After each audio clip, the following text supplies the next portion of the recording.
آپ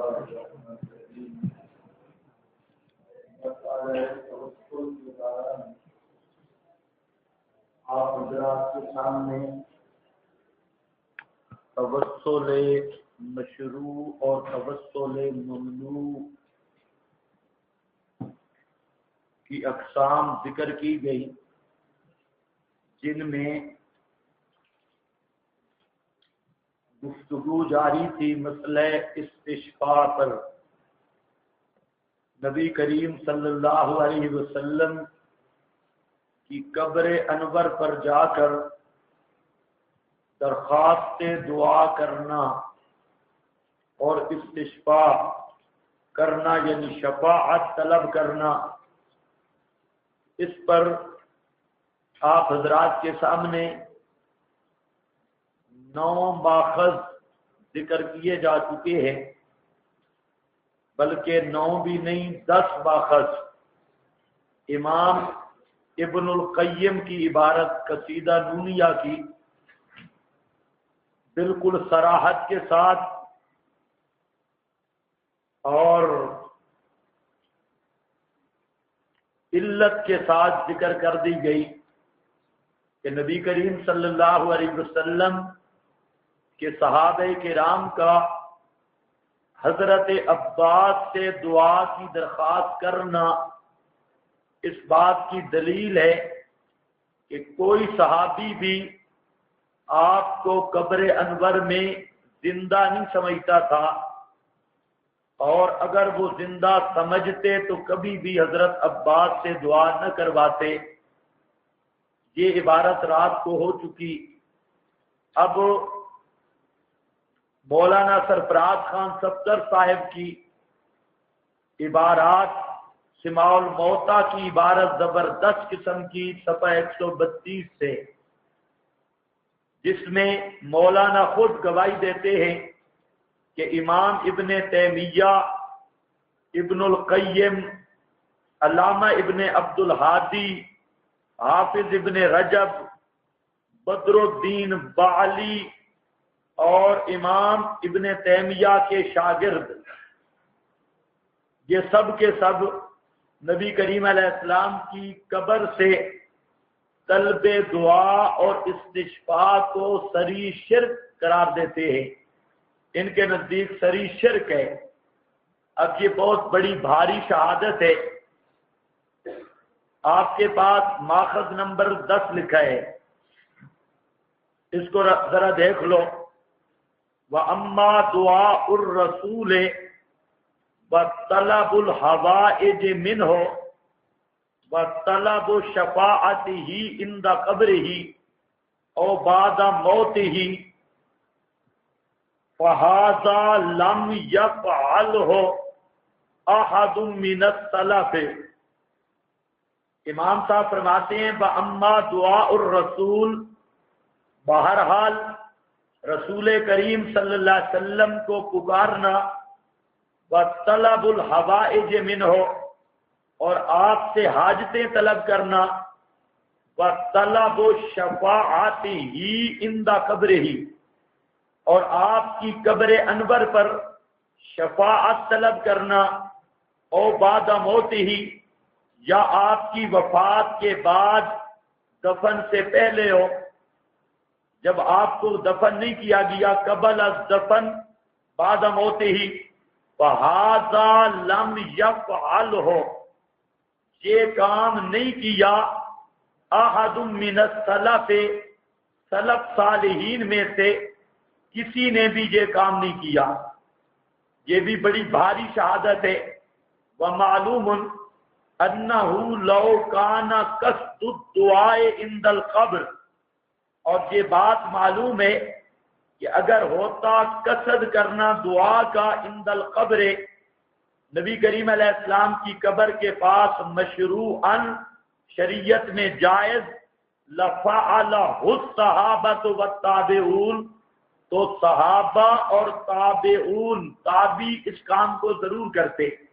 وَكَذَلِكَ السُّؤَالُ بِهِ، اسی طرح سوال کرنا آپ کے ساتھ، وَكَيْفَ بِدُعَائِهِ وَسَوَالِهِ بَعْدَ مَوْتِهِ، بس کس طرح دعا کرنا ہے آپ سے اور سوال کرنا ہے بعد آپ کی وفات کے، فَدَلَّ ذَلِكَ،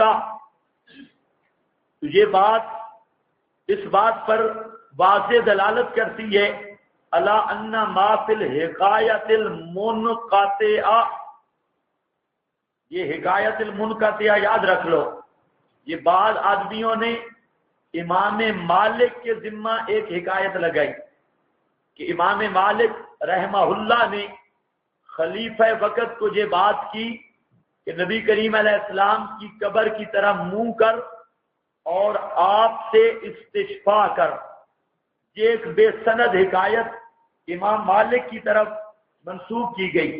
امام ابن تیمیہ اسی حکایت پر رد کرتے ہوئے کہتے ہیں کہ اگر یہ مشروع ہوتا تو یہ صحابہ کرتے، اور فَدَلَّ ذَلِكَ أَنَّ مَا فِي الْحِكَایَةِ الْمُنْقَطِعَةِ، تو یہ بات اس بات پر دلالت کرتی ہے کہ حکایت منقطعہ، یہ سمجھ گیا ہو نا، حکایت منقطع وہ جو امام مالک کے ذمہ لگایا، امام مالک کہتے ہیں آپ سے استشفاء کرو، یہ جو ہے یہ کیا ہے؟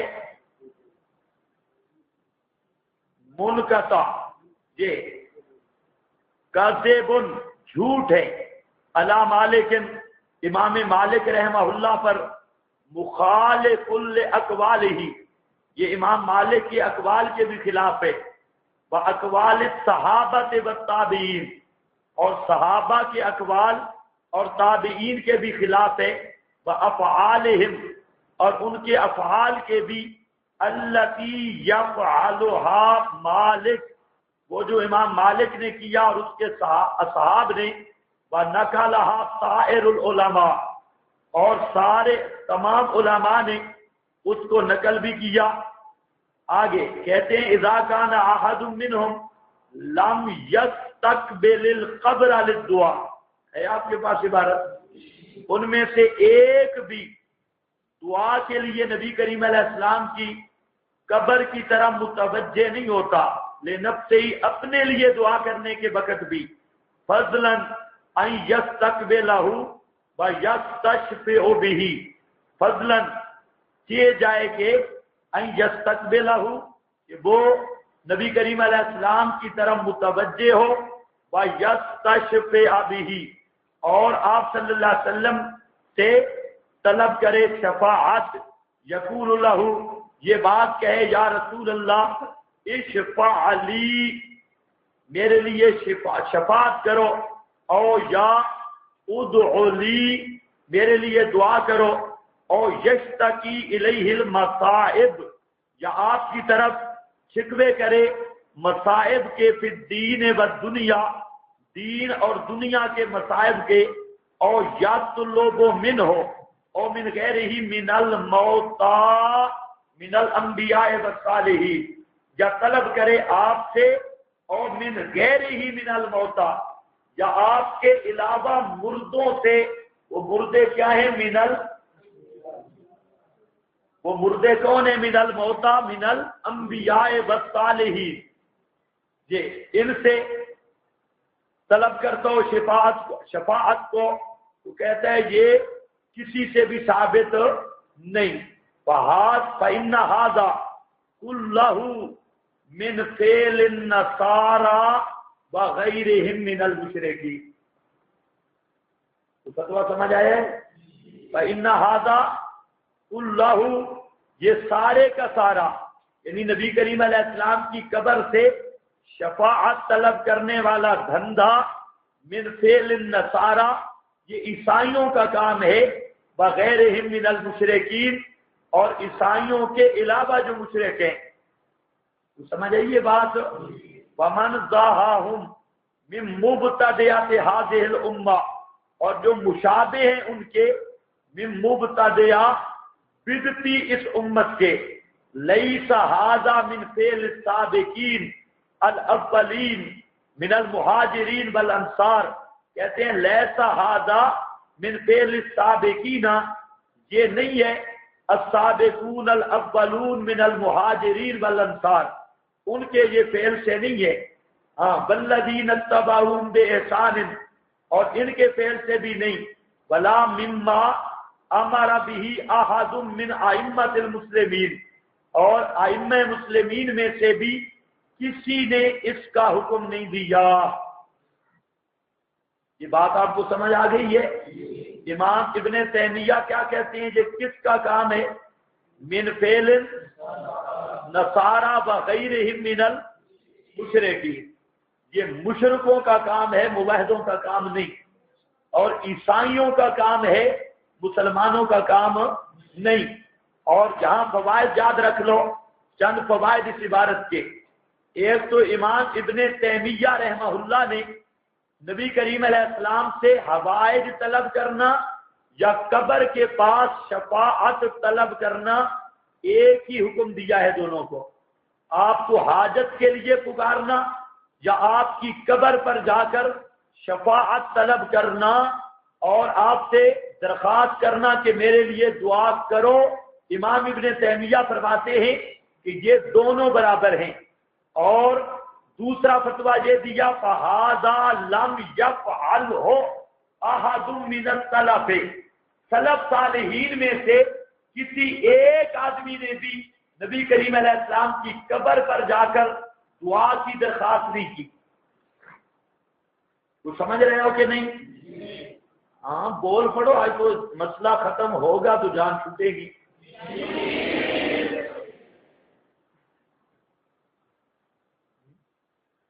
ہاں بھائی، اور فائدہ امام مالک کے ذمہ جو حکایت لگائی گئی، یہ کاذبٌ، یہ کیا ہے؟ کاذبٌ علی مالک، یہ امام مالک پر صریح جھوٹ ہے۔ اور تمام صحابہ کرام میں سے کسی صحابی نے نبی کریم علیہ السلام کی قبر سے یہ جا کر نہیں کہا کہ یا رسول اللہ میرے لیے دعا کرو یا میرے لیے شفاعت کرو، کسی ایک صحابی سے بھی ثابت نہیں۔ یا اور کسی مردے کے پاس گیا ہو، کون سے مردے؟ من الانبیاء کو کس میں شامل کر رہا ہے؟ الموتى میں۔ انبیاء کو ابن تیمیہ کیا کہتے ہیں؟ الموتى، یہ من الانبیاء والصالحین۔ اور آگے چل کے فإن هذا كله من فعل النصارى، یہ سارے کا سارا دھندا ہے عیسائیوں کا، وغیرہم من المشرکین، اور اس کے علاوہ جو مشرک ہیں۔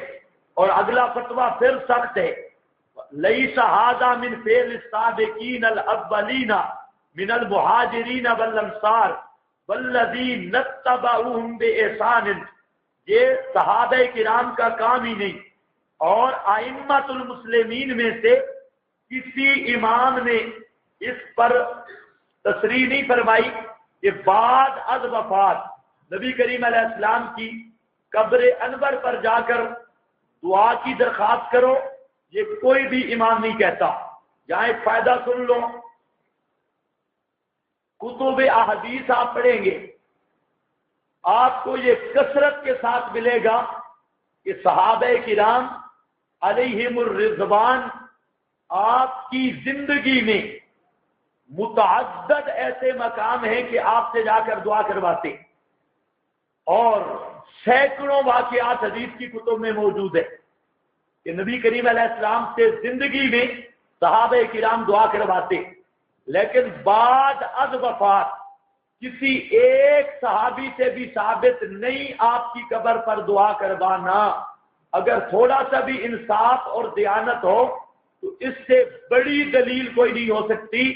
اگر زندگی کے بعد بھی آپ کی قبر پہ جا کے دعا کروانا جائز ہوتا تو کم از کم کوئی صحابی تو جاتا وفات کے بعد آپ کی قبر انور پر۔ حالانکہ صحابہ کرام کو جو وفات النبی کے بعد مصائب کا سامنا کرنا پڑا، وہ پہلے کبھی بھی یہ سامنا نہیں کرنا پڑا۔ حضرت صدیق اکبر پر مصیبتیں آئیں، حضرت فاروق اعظم پر آئیں، حضرت عثمان مدینہ کے اندر ذبح ہو گئے، ان پر اتنے مصائب آئے، اور اسی طرح اور صحابہ کرام میں کئی قسم کی دینی دنیاوی مصائب کے پہاڑ ٹوٹے، لیکن کوئی صحابی بھی آپ کی قبر پہ نہیں جاتا۔ آخر وجہ کیا ہے؟ تو سمجھ آئیے بات؟ ہاں، یہ موٹی سی بات بھی آدمی کو سمجھ آ جائے. آخر وہی صحابہ ہے کہ زندگی میں تھوڑا کام بھی ہوتا نبی کریم علیہ السلام سے جا کے دعا کرواتے ہیں، اور وفات کے بعد مصائب کے پہاڑ ٹوٹتے ہیں، لیکن کوئی صحابی نبی کریم علیہ السلام کی قبر سے دعا نہیں کرواتا. آخر وجہ کیا تھی؟ صحابہ کرام آپ کی قبر پہ کیوں نہیں گئے؟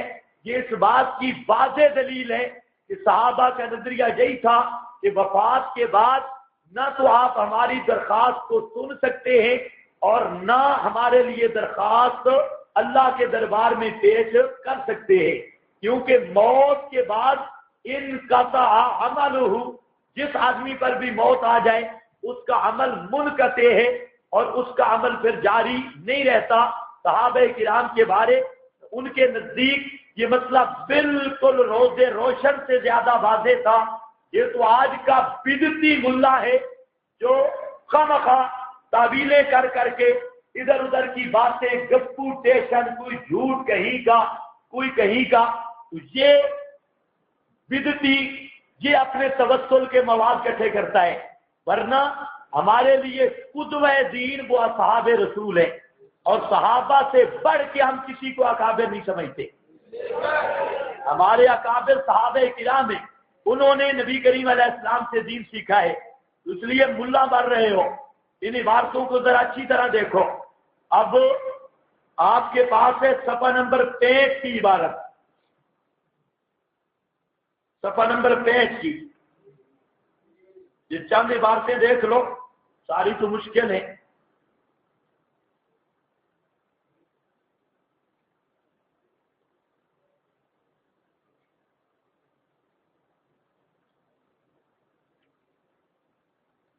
یہی امام مالک رحمہ اللہ پر جو جھوٹ گھڑا کیا اسی پر تبصرہ کرتے ہیں.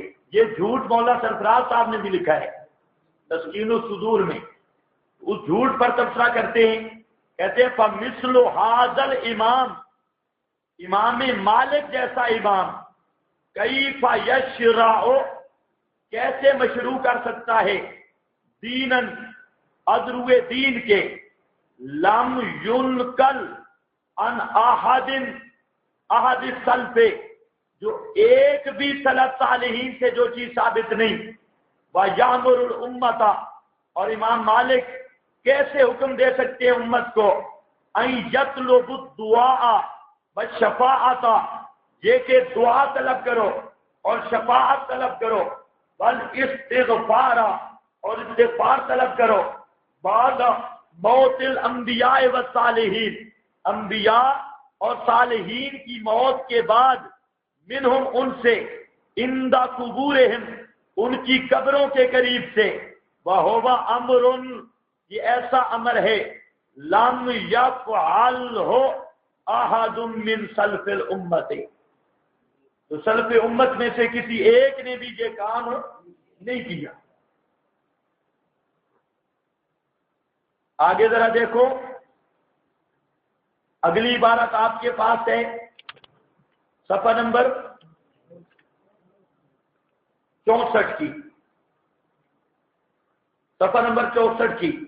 کہتے ہیں لو کانت الحکایت صحیحۃ، اگر یہ حکایت صحیح ہوتی، ان یطلب منہ الدعاء، یہ کہ طلب کرتے، یا ان یطلب منہ الدعاء والشفاعہ، یہ کہ طلب کی جاتی آپ سے دعا اور شفاعت، پھر دنیا عند قبرہ، دنیا میں آپ کی قبر انور کے پاس، ومعلوم ان ھذا لم یامر، اور یہ بات یقینی ہے کہ اس کا حکم نہیں دیا، لم یامر بہ النبی صلی اللہ علیہ وسلم، نبی پاک نے اس کا حکم نہیں دیا.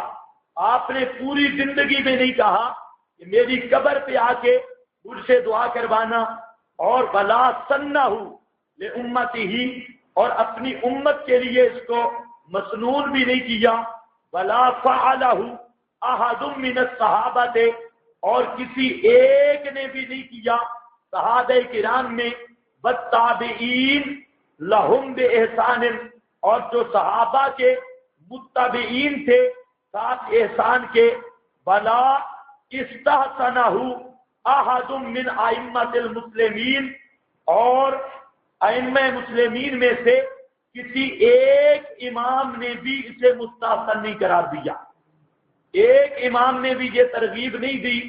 امام ابو حنیفہ، شافعی، مالک، احمد، یہ جتنے امام ہیں، کسی ایک امام نے بھی یہ نہیں مستحسن قرار دیا کہ نبی کریم علیہ السلام کی قبر پر جا کے درخواست دعا کرو۔ یہ قاعدہ جلیلہ صفحہ نمبر 64۔ اگلی عبارت ذرا دیکھو، اگلی عبارت آپ کے پاس ہے صفحہ نمبر 26 کی نہیں ہے، 126 کی ہے۔ 26 غلط لکھا ہے، یہ 126 ہے۔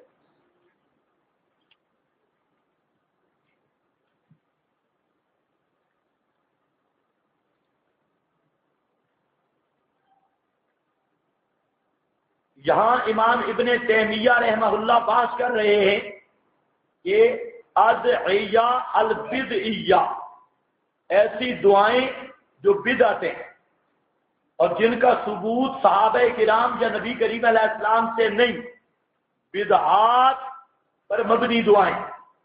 تو کہتا ہے کہ اس باب میں 3 مراتب ہیں۔ پہلا مرتبہ احداہا ان یدعو غیر اللہ، پہلا یہ ہے کہ دعا کرے غیر اللہ سے، وہو میت، اس حال میں کہ وہ غیر اللہ میت ہو، اور غائب یا غائب ہو، سواء کان من الانبیاء والصالحین۔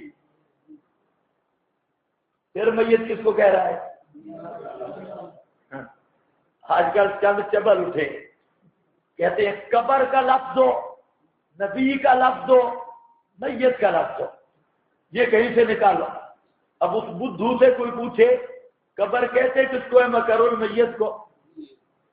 تو جب نبی کے لیے قبر کا لفظ آیا تو میت کا لفظ تو آ گیا، کوئی سمجھ نہیں آ رہی۔ قبر ہے کیا مدفن الاحیاء یا مدفن الموتى؟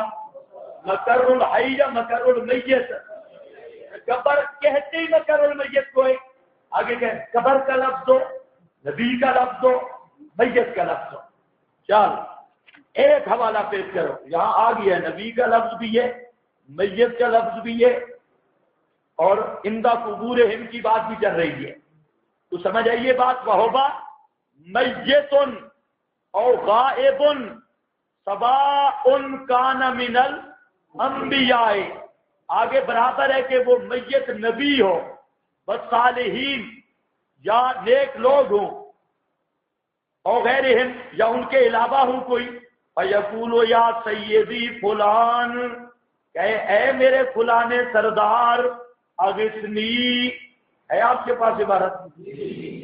مدد کر میری، او آنا استجیر بیکا، یا میں تجھ سے پناہ مانگتا ہوں، او استغیث بیکا، یا تجھ سے مدد طلب کرتا ہوں، اب انصرنی، یا میری مدد کر، علی عدوی، میرا دشمن مجھے کھاتا ہے، دشمن کے مقابلہ میں، وَآدَمُ مِنْ ذَلِكَ أَنْ يَقُولُ، اور اس سے بھی بڑا بھاری کفر ہے کہ کسی نبی کی قبر پہ جا کے کہے اغفر لی، مجھے بخش دے، وَتُبْ عَلَيَّ، اور میری توبہ قبول کر، کما یفعلہ طائفۃ من الجہال المشرکین، جیسا کہ جاہل مشرک یہ کام کرتے ہیں۔ تو سمجھ آئیے بات، جہاں تک ہے عبارت من جہال، ہاں، فہذا شرک بہم وان کان یقع کثیر من الناس فی بعضہ، اگرچہ بہت سارے لوگ اس میں بعض شرک کے اندر گرے ہوئے ہیں، واقع ہیں۔ الثانیہ، دوسری جو بدعتی کی دعا ہے وہ یہ ہے، ان یقال للمیت، یہ کہے میت کو، اب الغائب من الانبیاء والصالحین، یا انبیاء اور صالحین، میت کو کہے جا غائب کو، آگے وہ میت یا غائب انبیاء ہوں یا صالحین، کیا کہے ادعو اللہ لی میرے لیے اللہ سے دعا کر، اور یا کہے ادعو لنا ربا کا، دعا کر ہمارے لیے اپنے رب کے، اور یا کہے اسأل اللہ لنا، اسأل اللہ لنا، اسأل اللہ کیا مطلب؟ سوال کر، اسأل اللہ لنا، سوال کر اللہ سے ہمارے لیے، کما تقول النصارى لمریم، سن رہے ہو؟ کما تقول النصارى وغیرہ، فہذا ایضاً، جیسے عیسائی حضرت مریم کو اور مریم وغیرہ کو اسی طرح کہتے ہیں کہ اللہ سے دعا کر یا میرے لیے سوال کر، فہذا ایضاً لا یستریب عالم، یہ بھی ایسا مسئلہ ہے کہ کسی عالم کو شک نہیں، انہ غیر جائز، یہ جائز نہیں، وانہ من البدع التی لم یفعلها احد من سلف الامت، اور یہ ایسی بدعات میں سے ہے کہ کسی نے بھی سلف امت سے یہ بدعت نہیں کی۔ ختم؟ آگے تو نہیں ہے بات؟ آگے صفحہ نمبر 127۔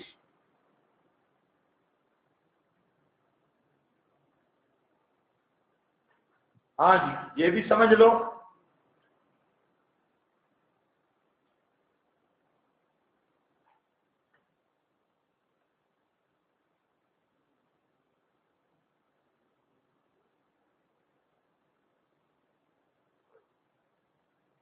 دیکھو جی، کہتے ہیں مذہب الائمۃ الاربعہ، چاروں اماموں کا مذہب، وہ کون ہے؟ امام مالک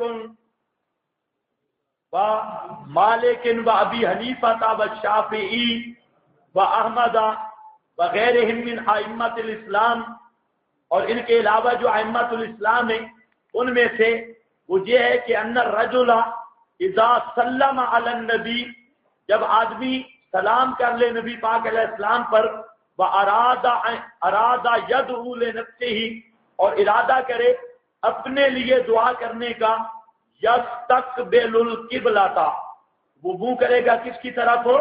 قبلہ کی طرف۔ چاروں اماموں کا مذہب، مذہب الائمۃ الاربعۃ مالک و ابی حنیفہ و شافعی و احمد وغیرہم من ائمۃ الاسلام۔ سمجھ گئے یا نہیں سمجھ گئے؟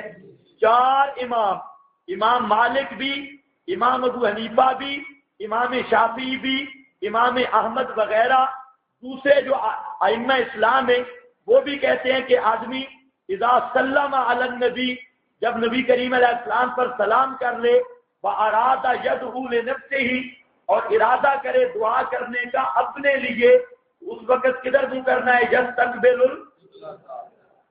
منہ کرے طرف قبلہ کے۔ واختلفوا فی وقت السلام علیہ، اور سلام کے وقت ائمہ کا اختلاف ہے۔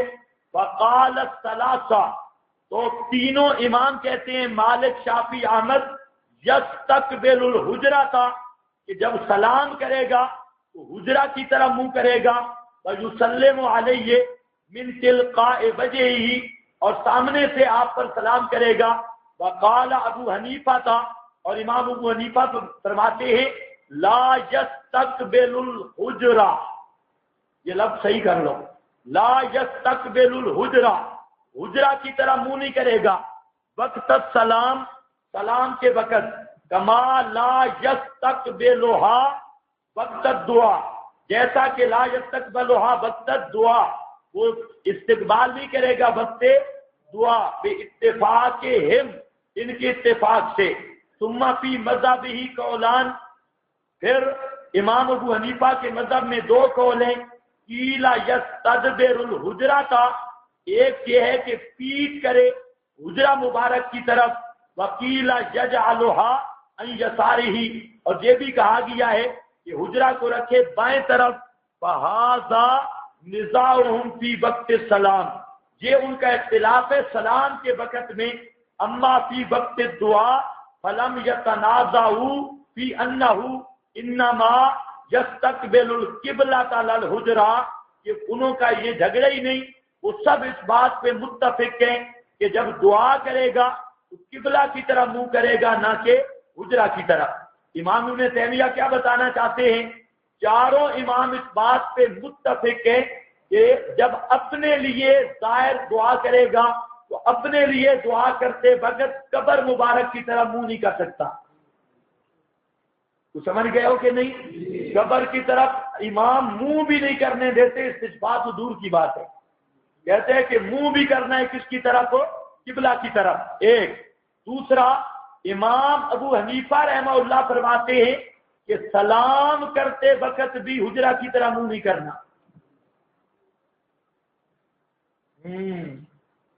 یہ مسئلہ تھوڑا کڑوا آ گئی ہے۔ سلام کرتے وقت بھی حجرہ کی طرح منہ نہیں کرنا، کس کی طرف کرنا ہے؟ قبلہ کی طرف۔ سلام کے وقت بھی ذرا خیال کرنا ہے۔ آگے جی، یہ صفحہ نمبر 127، ماخذ نمبر 15، ان الذین یدعون الانبیاء والصالحین، بے شک وہ لوگ جو پکارتے ہیں انبیاء اور صالحین کو، بعد موتہم عند قبورہم، سورج قریب، عند، بولو، بعد موتہم عند من المشرکین، تو کس سے ہیں؟ من المشرکین الذین یدعون غیر اللہ کالذین یدعون الکواکب والذین اتخذوا ملائکۃ ونبیین اربابا من دون اللہ۔ تو یہ مثل ان کے ہے جو ستاروں کو پکارتے ہیں، اور والذین اتخذوا ملائکۃ، اور وہ لوگ، والذین لفظ بزرگوں، اور والذین اتخذوا، یہ نون آگے چلی گئی، یہ کہیں کیا حل کرو، اور وہ لوگ جو جنہوں نے بنایا فرشتوں اور نبیوں کو رب سوا اللہ کے، یہ بھی قاعدہ جلیلیہ کی عبارت ہے۔ ماخذ نمبر 16، صفحہ یہاں پر نہیں لکھا، یہ اب دیکھنا پڑے گا، یہ صفحہ 6 کی عبارت ہے غالباً۔ چلو دیکھ لیتے ہیں بات، آگے دیکھو جی، ماخذ نمبر 15 ہو گیا۔ 16، فَهَذِهِ الْأَنْوَاعُ مِنْ خِطَابِ الْمَلَائِكَةِ وَالْأَنْبِيَاءِ وَالصَّالِحِينَ بَعْدَ مَوْتِهِمْ عِنْدَ قُبُورِهِمْ وَفِي مَغِيبِهِمْ، خطاب تماثیلہم هو اعظم انواع الشرک الموجود فی المشرکین۔ عبادت کی طرف توجہ کیے، کیا کہتے ہیں؟ فہذہ الانواع، صفحہ نمبر 16، اس میں امام فرماتے ہیں فہذہ الانواع من خطاب الملائکہ، فرشتوں کو خطاب کرنا، انبیاء اور صالحین کو، بعد موتہم، بعد ان کے مرنے کے، عند قبورہم، ان کی قبروں کے پاس، وفی مغیبہم، اور ان کی غیبوبت کی حالت میں، وخطاب و تماثیلہم، اور ان کی تماثیل کو خطاب کرنا، ہوا اعظم انواع الشرک الموجود فی المشرکین، یہ شرک کی سب سے بڑی قسم ہے جو مشرکین میں پائی جاتی ہے، من غیر اہل الکتاب۔ سمجھ آئیے بات؟ من غیر اہل اچھا نہیں لکھا، فی المشرکین، قاعدہ جلیلیہ صفحہ نمبر، قاعدہ جلیلہ ہے صفحہ نمبر 16، ماخذ نمبر 17، اور یہ عبارت ہے صفحہ نمبر 20 کی۔ کہتے ہیں وَأَمَّا الزِّيَارَةُ الْبِدْعِيَّةُ، فی یہ زیارت جو بدعت ہے اس میں، التی یقصد بہا، جس سے مقصود ہو، ان یطلب من المیت الحوائج، یہ کہ طلب کی جائیں مردہ سے حاجتیں، اور یطلب منہ الدعاء والشفاعہ، یا میت سے دعا اور شفاعت طلب کی جائے، اور یقصد الدعاء عند قبرہ، یا دعا کا قصد کیا جائے اس کی قبر کے پاس، لظن القاصد ان ذلک اجوب للدعاء، قاصد قصد کرنے والا یہ گمان کرے کہ یہ اجوب، یہ زیادہ اقرب الی الاجابت ہے دعا، فالزیارت علی هذه الوجوه كلها مبتدعۃ لم یشرعها النبی ولا فعلها الصحابۃ لا عند قبر النبی ولا عند غیرہ۔ تو سمجھ آئیے بات، یہ کیا ہے؟ ساری کی ساری بدعت ہے، لم یشرع، نہیں مشروع کیا اس کو نبی پاک نے، ولا فعل الصحابہ، اور نہیں کیا یہ کام صحابہ نے، نہ نبی کریم علیہ السلام کی قبر کے پاس، نہ کسی غیر کی قبر کے پاس، وَهِيَ مِنْ جنس شرک واسباب الشرک، یہ جنس شرک سے ہے اور اسباب شرک سے ہے۔ سمجھ گئے یا نہیں سمجھ گئے؟ اتنی چیزیں انبیاء کرام سے مدد طلب کرنا، یا قبر سے شفاعت طلب کرنا، یا یہ قصد کرنا کہ فلانی قبر کے پاس اللہ سے دعا کی جائے تو دعا زیادہ قبول ہوتی ہے، یہ کس قبیلہ سے ہے؟ جن سے شرک اور اسباب شرک سے۔ سمجھ گئے یا نہیں سمجھ گئے؟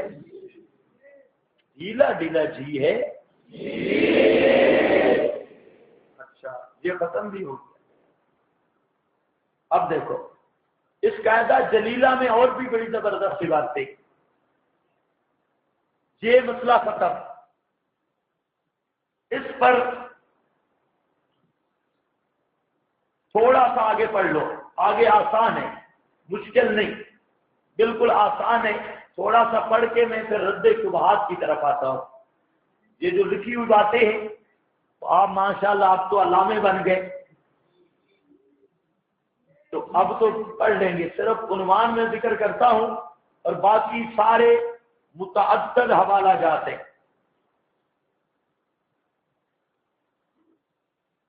نیند آ رہی ہے، سرگودی نعرے ہونے چاہیے، جس کو نیند آ رہی ہے وہ ذرا نام اپنا لکھ کر دیتے پھر نعرہ لگاتے ہیں۔ نعرہ نہیں آتا۔ اب ذرا توجہ کرو، میں بہت زیادہ تھکا ہوا ہوں آپ سے بھی، لیکن مسئلہ ختم کرنا ہے انشاءاللہ۔ نمبر 4 جی، کچھ تو رہ جائے گا، جو باتیں آپ کے کاغذوں میں نہیں انشاءاللہ کل پوری کریں گے۔ اس مسئلہ کو کوئی پہلو ہم چھوڑتے نہیں، کیونکہ ہر جگہ پہ جو مشرک ہوتا ہے آگے سے کہتا ہے جی وسیلہ، حالانکہ ہوتا پتیلہ ہے، شرک کا پورا پتیلہ ہوتا ہے، اور کیا کہہ دیتا ہے؟ وسیلہ، تبسل، وسیلہ۔ اور ہمارا ایک ساتھی، اس کی ڈیوٹی لگی ہے روزہ انور پر، وہاں پر جو وہ شرطے ہوتے ہیں، وہ جو محافظ جو بتیوں کو مارتے ہیں، اس کی ڈیوٹی لگی، وہ 3 مہینے وہاں رہا۔ وہ مجھے دکھا رہا تھا، بہت سارے رکے اور خط لے آیا۔ یہ پاکستانی جا کے آپ کی قبر پر رکے چھوڑاتے ہیں کہ یا رسول اللہ میں فلانی بیماری ہے اور فلاں تکلیف ہے، اور یہ جو سرائے خربوزہ والا دجال ہے، اور کہ اس طرح کی حاجیوں کو طریقہ جب بتاتے ہیں نا کہ حج کیسے کرنا ہے، جی نبی کریم علیہ السلام کی قبر پہ جا کے شفاعت طلب کرنی ہے۔ دوسرے لفظوں میں حاجی کو پہلے بناتے ہیں ابو جہل اور پھر حج کرواتے ہیں، یہ حج کی ٹریننگ ہوتی ہے۔ اب دیکھو نا، یہ میرا فتویٰ تو نہیں، یہ تو اکابر اہل سنت کا فتویٰ ہے۔ اور بزرگوں، تو حاجیوں کی ٹریننگ پہلے ہوتی ہے، پہلے بناتے ہیں چھوٹا سا ابو جہل حاجی کو۔ حاجی جب چھوٹا سا ابو جہل بن جاتا ہے، اب کہتے ہیں اب جا حج پہ، حاجی بھی خوش ہو کے جاتے ہیں، اور وہاں پر اتنا کفر، بدعت، اور یہ تو شکر ہے کہ وہاں پر وہابی ہے، سارے ڈنڈے والے کھڑے ہیں، نہیں تو پتہ نہیں مشرک تو روزے انبر کی جالیاں بھی کھا لیتا. یہ ایسا ہلکا ہے اور ایسا ہڑک ہے مشرک کو کہ نبی کریم علیہ السلام کی سنت پہ کبھی عمل نہیں کرے گا. اب جو آپ نے وسیلہ کی مشروع قسمیں پڑھی ہیں وہ ذرا مشکل ہے، ان پہ عمل کبھی نہیں کرے گا. اور یہ وسیلہ ہے روزے دی جالی چوم لین دے پہرے دارا کے، وہ بھی آ جائے 2-4 ڈنڈے مار لین دے خڑکارا کے. ہاں بھائی اب دیکھو، اب مسئلہ یہ ہے چوتھی قسم کہ دعا اللہ سے کرے، چوتھا ناجائز وسیلہ، اور اللہ تعالیٰ سے دعا کرتے ہوئے یہ کہے کہ یا اللہ فلانے دا واسطہ ہی، فلانے بزرگ کا واسطہ، فلانے کا طفیل اور بحق کے فلاں، فلانے کا حق، فلانے کا واسطہ، فلانے کا طفیل. آیا اس طرح دعا کرنی جائز ہے یا نہیں؟ کیا سمجھ رہے ہو؟ چوتھی قسم کیا ہوگی کہ اللہ تعالیٰ سے دعا کرے اور جو کہے اللہم بحق فلاں و طفیل فلاں، یا اللہ فلانے دا واسطہ ہی میری دعا قبول کر، فلانی ہستی کا واسطہ اور طفیل ہے، فلانے کا حق ہے، الہی بحق نبی فاطمہ، اور کوئی کہتا ہے الہی بحق بنی فاطمہ. کہتے ہیں کہ نہیں کہتے؟ ہاں بھائی، تو یہ جائز ہے یا نہیں؟ یاد رکھ لو ایسی دعا نبی کریم علیہ السلام نے امت کو تعلیم نہیں دی، اور صحابہ کرام میں سے کسی ایک صحابی نے بھی دعا کے اندر بطفیل فلاں، بحرمت فلاں اور بحق فلاں یہ لفظ بالکل نہیں کہے. نبی کریم علیہ السلام کی تعلیم بھی نہیں، صحابہ کرام کی تعلیم بھی نہیں. اس لیے یہ کم از کم درجہ اس کا مکروہ اور بدعت قولی ہے، کم از کم درجہ اس کا مکروہ. لیکن کراہت تحریم، مکروہ تحریمی اور بدعت قولی ہے، چونکہ نبی کریم علیہ السلام سے بھی ثابت نہیں، صحابہ کرام سے بھی ثابت نہیں، اور کم از کم منہ میں شرک الفاظ ہیں، اور کم از کم اس سے ایہام شرک ہے، اور ثبوت بھی نہیں، ثبوت بھی نہ ہو اور ایہام شرک بھی ہو تو کم از کم درجہ اس کا کیا بنتا ہے؟ مکروہ تحریمی. تو اس لیے اپنی دعاؤں کو ایسی چٹنیاں ملانا، فلانے دا واسطے ہی فلانے دا تو پہل کہ فلانے کا حق، یہ کیا ہے؟ یہ مکروہ ہے. اس کا حکم خود دیکھ لینا. اور آگے اندر بھی آ رہا ہے آپ کے صفحات میں، جہاں عبارتیں میں نے بڑی تفصیل کے ساتھ لکھ دی ہیں. جو مولوی ہوگا وہ پوری پڑھ لے گا، اور میرے پاس وقت نہیں کہ میں ساری پڑھوں. صرف یہ ہے کہ آپ کو طریقہ بتا دیتا ہوں. پہلا ماخذ ہے شیخ ابن عربی، شیخ الصوفیہ. یہ اس لیے میں نے لکھا شیخ ابن عربی کا حوالہ کہ اکثر صوفی ایسی بیماریوں میں مبتلا ہوتے ہیں، بحق کے فلاں، فلانے کا واسطہ، فلانے کا واسطہ. اس لیے یہ صوفیاء کا بزرگ ہے شیخ ابن عربی. وہ فتوحات مکیہ جلد 4 اور صفحہ نمبر 226 میں ذکر کرتے ہیں، ان اللہ تعالی، بے شک اللہ تعالی نے، لم یترک لعبدہ حجتن علیہ، اللہ نے اپنے بندہ کے لیے کوئی حجت نہیں چھوڑی، بل اللہ الحجت البالغہ، بلکہ اللہ ہی کے لیے حجت بالغہ ہے. فلا یتوسل الیہ بغیرہ، پس نہیں وسیلہ پکڑا جائے گا الیہ اللہ تعالیٰ کی طرف، بغیر ہی اللہ کے غیر کے ساتھ.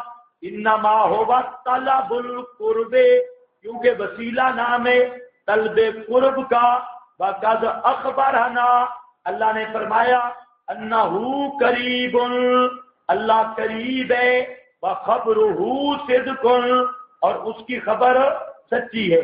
وہ کہتے ہیں وسیلے کا معنی ہے قرب، تو اللہ تعالیٰ کی ذات قریب ہے، اس لیے غیر اللہ کا وسیلہ نہیں پکڑا جائے گا. ولا یتوسل الیہ بغیرہ. یہ فتوحات مکیہ کا حوالہ آ چکا ہے. ماخذ نمبر 2 شارح عقیدہ طحاویہ، اس کی عبارت ہے، کہتے ہیں ان الاقسام علی اللہ، اللہ تعالیٰ پر قسم اٹھانا، بحق فلاں، یا اللہ فلانے دا واسطے فلانے کا حق، فذالک معذور، یہ ممنوع ہے. کیوں؟ لأن الاقسام بالمخلوق لا یجوز، اس لیے کہ قسم اٹھانا مخلوق کی یہ جائز نہیں.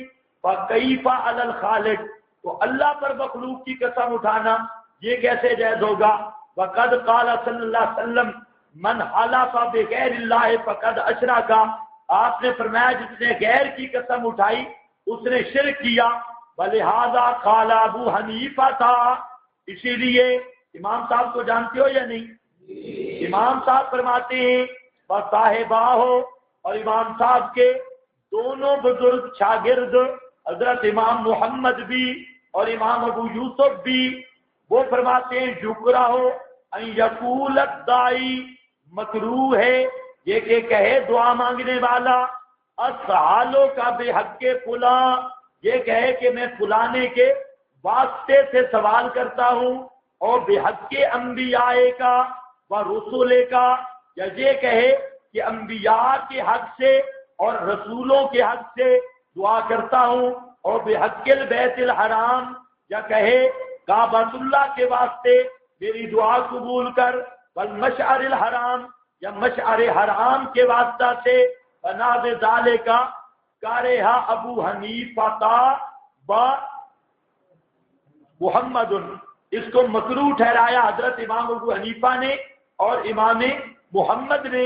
ان یقول الرجل، یہ کہ کہے آدمی اللہم انی اسألک بمعقد العز من عرش کا، تیرے عرش کی عزت کا واسطہ فلانا فلانا. یہ جو لم یکرے کی عبارت ہے یہ غلط آئی ہے، یہ عبارت جہاں پر نہیں ہے، یہ درمیان میں جہاں سے ایک لکھا ہے یہ کمپیوٹر کا کمال ہے. یہ کما ان القولا، کیوں؟ پہلے میں آپ کو بتا چکا ہوں، وہ شروع عبارت دیکھو، ولہذا قال ابو حنیفہ تاب صاحبہ ہو. کیا سمجھ رہے ہو؟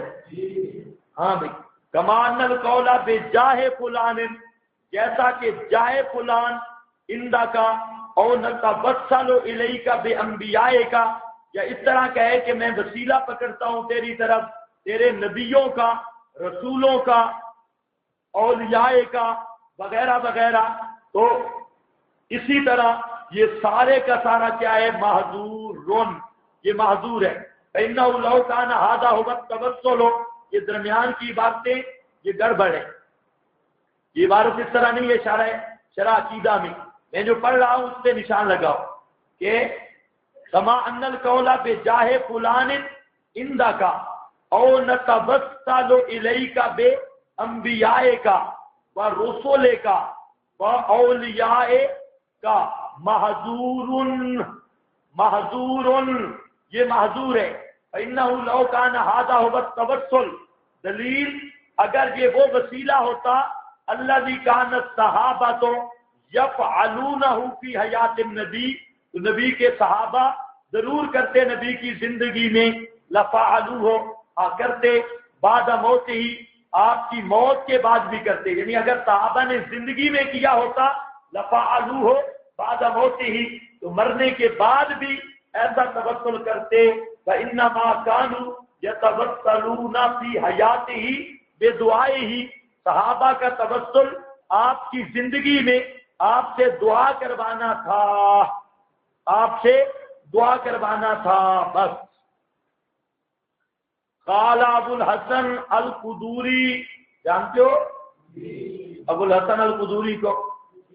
کتاب کرخی کی شرح میں قال بشر بن الولید سمیت ابا یوسفا، کہتے ہیں سنا میں نے امام ابو یوسف سے، یقول فرماتے تھے قال ابو حنیفہ، فرمایا امام ابو حنیفہ رحمت اللہ تعالی علیہ نے، لا ينبغي لأحد ان يدعو، نہیں کسی کے لیے یہ جائز کہ دعا کرے اللہ سے، الا بھی، مگر ساتھ اللہ کی ذات اور اسماء کے، وَأُكْرِهُ، اور میں مکروہ سمجھتا ہوں، ان یقول، یہ کہ کہے بحق فلان وانبیاء کا ورسول کا وبحق البیت الحرام، اس طرح کی دعا کو میں مکروہ سمجھتا ہوں۔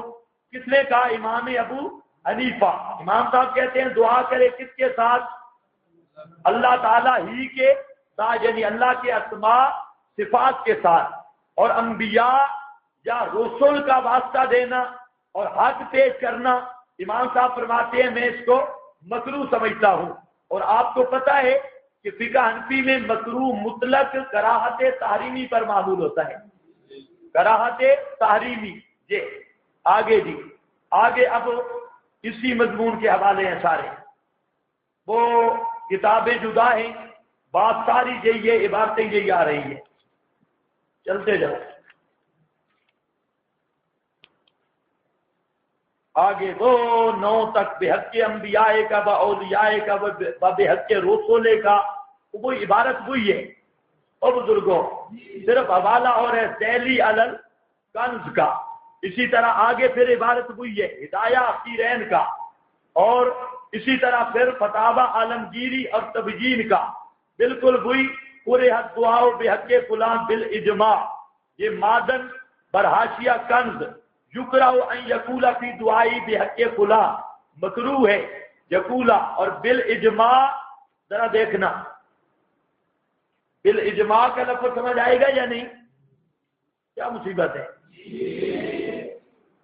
مکروہ ہے دعا کرنا بحق، اب یہ ترجمہ کرنا پڑے گا نا ایک ایک لفظ کا، میں کرتا ہوں بھائی۔ یکرہ ہو، مکروہ ہے، ان یقولا، یہ کہ کہے پھر دعا میں بحق فلان، کدھر آ گئی ہو، بحق فلان، خیال کرنا ہے،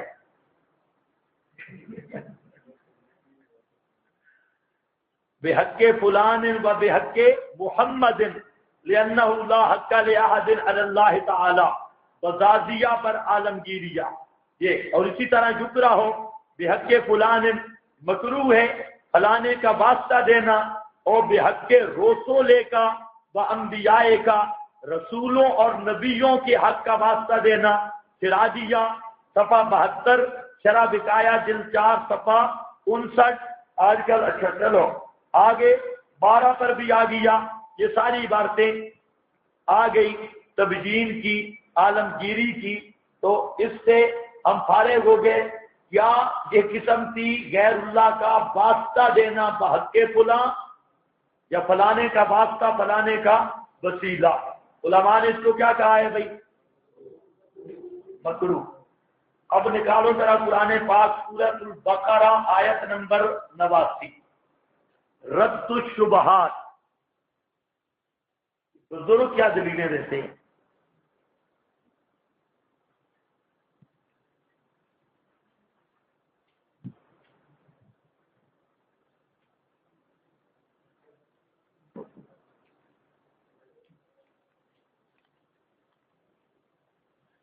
اس آیت کی جو تحقیق ہے وہ ترجمے میں ہو چکی ہے نا ذہن میں؟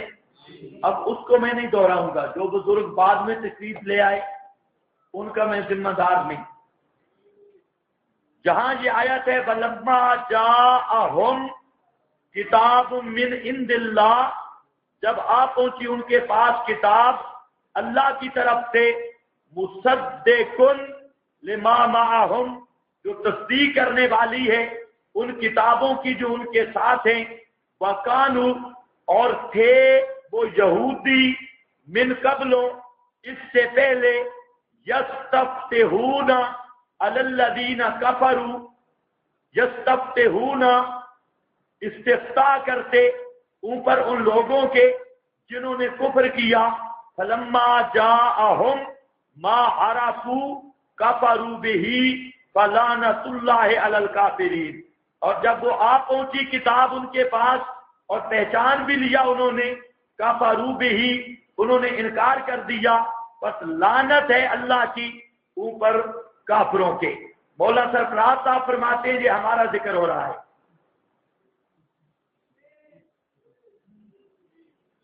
کوئی نہیں سمجھ آئی؟ مولا فرماتے ہیں اس آیت میں کس کا ذکر ہے؟ ہمارا۔ آیت کے مطلب جتنے 5 مطلب میں نے ذکر کر دیے تھے اے ذہن میں، اب دہرانے کی ضرورت تو نہیں ہے نا۔ ایک مطلب انہوں نے لیا سدی اور قلبی سے، یہ آپ کے پاس کاغذوں میں بھی لکھے ہیں، یہ مطلب اردو میں لکھے ہیں، سدی اور قلبی سے۔ سدی کہتا ہے کہ یہودی نبی کریم علیہ السلام کی وفات سے پہلے یہ کہا کرتے تھے کہ اللہم انصرنا بحق نبی آخر الزمان، یا اللہ نبی آخر الزمان کے حق کی وجہ سے ہماری نصرت کر اور ہماری امداد کر۔ اب طریقہ استدلال کیا ہے؟ مولانا سرفراز صاحب فرماتے ہیں کہ یہودی اپنے زمانے میں یہ دعا کرتے تھے، یا اللہ اپنے نبی کے وسیلہ سے ہماری مدد کر، تو لہذا نبی کریم علیہ السلام کا وسیلہ پیش کرنا یہ جائز ہے۔ سمجھ آئیے بات؟ ہم پوچھتے ہیں مولا سرفراز صاحب کی پارٹی سے کہ یہ قانون میں تم تھے، قانون من قبل یستفتحون علی الذین کفروا، یہ تم سے قطع نظر روایات سے بھی ہر چیز سے جو کام یہودی کریں وہ ہمارے لیے حجت ہوگا؟ جی یہودیوں کا فعل ہمارے لیے حجت ہوگا یا من تشبہ بقوم فہو منہم؟ اتنا قرآن بھرا ہوا ہے یہود کی، خالف الجہود خالف اہل الکتاب، خود نبی کریم علیہ السلام نے فرمایا، اور آپ صلی اللہ علیہ وسلم نے یہود کی مشابہت سے منع کیا۔ مولانا سرفراز صاحب کہتے ہیں یہودی چونکہ وسیلہ پیش کرتے تھے لہذا ہم بھی کرتے ہیں۔ کس والا کام کیا؟ ہم کہتے ہیں یہودیوں والی بات تو ہمارے لیے حجت نہیں، اس کو مولانا کہتے ہیں یہ شرائع من قبلنا تھے۔ ہم کہتے ہیں پہلے اس کو ثابت کر کہ حضرت موسیٰ کی شریعت میں یہ بات تھی، تو پھر تو کیا بنے گا؟ شرائع من، حضرت موسیٰ کی شریعت میں یہ بات ہو۔ اب جو ایک کام یہودیوں کی بدعت ہے، یہودیوں کی اختراع ہے، تو تم نے خامخواہ یہودی بننا ہے۔ اب ذرا طرز استدلال بھی دیکھو، کوئی صحابی کوئی نہیں جس کو دلیل میں پیش کرے، آیت کوئی نہیں، حدیث کوئی نہیں، تابعی کوئی نہیں، کوئی امام کوئی نہیں، اور اب تنزلی دیکھو، کہتے ہیں یہودی نبی پاک کا وسیلہ پیش کرتے تھے لہذا ہم بھی ہیں یہودی اور ہم بھی وسیلہ پیش کرتے ہیں۔ ہم کہتے ہیں بزرگوں ہم تو اچھا بھلا آپ کو سمجھتے تھے، یہاں صرف وسیلہ ثابت نہیں ہوگا، بزرگوں کا یہودی ہونا بھی ساتھ ثابت ہو جائے گا۔ ہاں اس لیے بہتر ہے اس آیت کو پڑھنے کی تکلیف نہ کریں، ویسے ثواب کے لیے پڑھیں، بشرط صحت عقیدہ ثواب مل جائے گا، لیکن اس آیت سے کوئی مسئلہ ثابت ہو سکتا نہیں۔ اب ذرا دیکھو اپنے کاغذوں پر بھی اس کی وضاحت چونکہ ہو چکی ہے، لمبی چوڑی میں تقریر بالکل نہیں کرتا، وہ سورۃ البقرہ میں ہو گئی۔ فَلَمَّا جَاءَهُمْ كِتَابٌ مِّنَ اللَّهِ مُصَدِّقًا لِمَا مَعَهُمْ وَكَانُوا مِن قَبْلُ يَسْتَفْتِحُونَ عَلَى الَّذِينَ كَفَرُوا۔ مفسرین نے 5 معنی بیان کیے۔ کتنے معنی؟ 5 معنی۔ پہلا معنی یستفتحون، فتح یفتح سے ہے، اور جہاں بے معنی اخبر ہے، کیا مطلب؟ جیسا کہ دوسرے مقام پر اللہ تعالیٰ فرماتے ہیں اتحدثونہم بما فتح اللہ اے بما اخبر اللہ، تو یستفتحون کس معنی میں ہوگا؟ یستخبرون کے معنی میں ہوگا۔ مطلب یہ ہے کہ یہود کے مولوی مکہ مکرمہ جاتے اور قریش سے پوچھتے تھے حل ولد فیکم کذا و کذا، کیا تم میں اس صفت والا بچہ پیدا ہو گیا؟ کیا تمہارے اندر ایسی ایسی صفات والا بچہ پیدا ہوا ہے؟ وہ پوچھتے کیوں؟ تو وہ کہتے کہ وہ نبی آخر الزمان ہوگا۔ اکثر مفسرین کے نزدیک یستفتحون کا بس یہی مطلب ہے۔ اب اس مطلب پر ہے کوئی وسیلے والی بات؟ یہودی صرف آ کے تحقیق کرتے تھے کہ وہ ان صفات والا بچہ پیدا ہو چکا ہے یا نہیں۔ یہ معنی ہے یستفتحون۔ دوسرا معنی یستفتحون مزید کا باب استفعال مجرد کے معنی میں ہے، اور مطلب یہ ہے یفتحون علی الذین کفروا، وہ فتح بمعنی اخبار ہے، اخبار ہے طلب۔ اچھا مطلب یہ ہے، اخبار ہے، مطلب یہ ہے کہ یہود مشرکین مکہ کو خبر دیا کرتے تھے کہ تمہارے اندر ایسی ایسی صفات والا بچہ پیدا ہوگا اور وہ نبی آخر الزمان بنے گا، ہم اس کے مرید بنیں گے۔ یہ معنی بھی بہت سارے مفسرین نے کیا۔ معنی ثالث، تیسرا معنی، یہود کی غسان اور باقی عرب قبائل سے لڑائی رہتی تھی۔ عرب جب ان کو تکلیف دیتے، یہود مل کر دعا کرتے تھے یا اللہ آخر الزمان نبی بھیج تاکہ ہم اس کے ساتھ مل کر جہاد کریں اور ان قبائل کو ختم کریں۔ تو معنی ہوگا یطلبون الفتح۔ یستفتحون کا معنی کیا ہوگا؟ یطلبون الفتح، کہ وہ ماتحت الاسباب طلب فتح کیا کرتے تھے کہ ہم اس نبی کی زیر کمان لڑیں۔ یہ معنی بھی مفسرین نے کیا۔ معنی رابع، چوتھا معنی یہ ہے کہ وہ طلب فتح تو کرتے تھے لیکن نبی صلی اللہ علیہ وسلم کو مراد نہیں لیتے تھے، بلکہ قرآن پاک مراد لیتے تھے، اور وہ لوگوں کو کہتے تھے اب نزول قرآن کا وقت قریب آ چکا ہے، اس لیے ہم نزول قرآن جب ہوگا تو ہم اہل قرآن کے ساتھ مل کر تم سے لڑیں گے تو ہم تم پر فتح پائیں گے۔ اس توجیہ پر 3 دلائل ہیں۔ کیا مطلب؟ کہ بات کس کی کرتے تھے؟ قرآن کی۔ دلیل ایک یہ ہے کہ آیت کی ابتدا میں خود لفظ کتاب کا موجود ہے کہ کوئی نہ؟ دلیل نمبر 2، لما جاءہم ما، یہاں پر لفظ کیا آیا؟ ما، جو غیر ذوی العقول کے لیے آتا ہے، یہ بھی دلیل ہے۔ اور نمبر 3 آگے ان یکفروا بما انزل اللہ، جہاں بھی ما ہے، اگر نبی کریم علیہ السلام مراد ہوتے تو من بولا جاتا، جہاں قرآن مراد ہے۔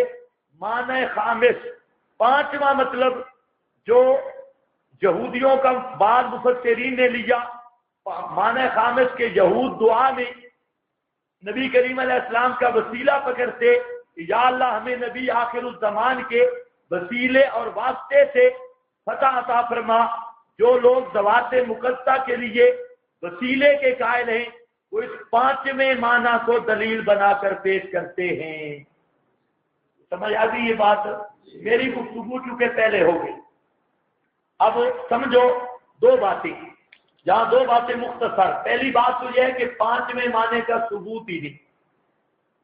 پہلی بات یہ ہے کہ 5ویں معنی کا ثبوت ہی نہیں، کیونکہ یہ روایت ہے قلبی اور سدی کی، اور قلبی بھی کذاب ہے اور سدی بھی کذاب، دونوں کذابوں کی روایت ہے، اس لیے یہ روایت ثابت ہی نہیں۔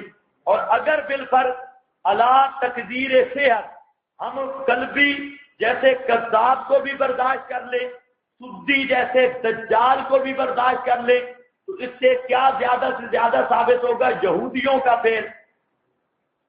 زیادہ سے زیادہ کیا ثابت ہوگا؟ یہودیوں کا فعل۔ تو اب یہودیوں کے فعل کو حجت قرار دینے والا خود یہودی تو بن سکتا ہے لیکن وسیلے والا مسئلہ پھر بھی ثابت نہیں ہو سکتا۔ یہ بات بھی آپ سمجھ گئے؟ اگر کوئی سوال کرے کہ یہ شرائع من قبلہ نا کے قبیلہ سے ہے، کیا جواب دو گے؟ شرائع من قبلہ نا کا ضابطہ ہے کہ پہلے ہم سے پہلے جو لوگ گزرے ان کی شریعت میں اس مسئلے کا ثبوت ہو۔ سب سے پہلی شرط یہ ہے مثلا شریعت موسوی میں اس مسئلے کا ثبوت ہو، اور ثبوت یقینی ہو نمبر 2 ہماری شریعت اس کی تردید نہ کرے، ہماری شریعت اس کی تردید نہ کرے۔ نمبر 3 ہمارے کسی اصولی ضابطہ کے وہ مسئلہ خلاف نہ ہو، اصولی ضابطہ کے وہ مسئلہ خلاف نہ ہو۔ نمبر 3 شریعت نے، کتاب یا سنت نے اس کو برحال رکھا ہو، بطور حجت کے اشارہ کیا ہو، کتاب و سنت میں یہ اشارہ تن یا کسی لحاظ سے موجود ہو کہ یہ ما قبل والا حکم ہمارے لیے بھی حجت ہے، کوئی نہ کوئی اشارہ موجود ہو، یہ 3 شرطیں موجود ہوں گی تو شرائع من قبلہ نہ حجت بنے گی، ورنہ شرائع من قبلہ نہ ہماری شریعت میں حجت بن سکتی نہیں ہے۔ تو ہمارا کس پر اعتراض ہے کہ یہودیوں کا یہ فعل شریعت موسوی سے ثابت کرو، سب سے پہلی بات یہ ہے، اور یہ سارے دنیا کے مولوی اکٹھے ہو کر شریعت موسوی سے ثابت نہیں کر سکتے۔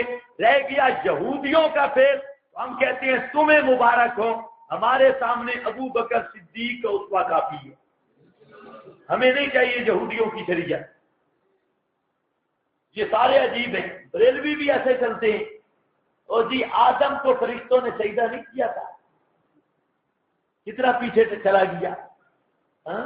بریلویوں کا تو پھر بھی کچھ نہ کچھ تک بنتا ہے، وہ فرشتوں سے استدلال کر رہے ہیں۔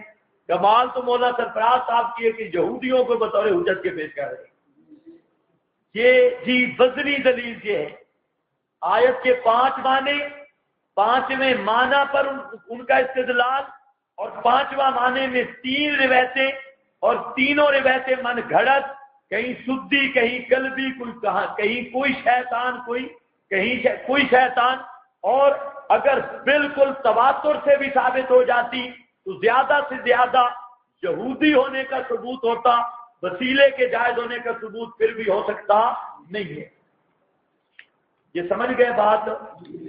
دوسری آیت جس پر بڑا زور دیتے ہیں، یہ ذرا نکالو سورۃ النساء، وَلَوْ أَنَّهُمْ إِذْ ظَلَمُوا أَنفُسَهُمْ جَاءُوكَ۔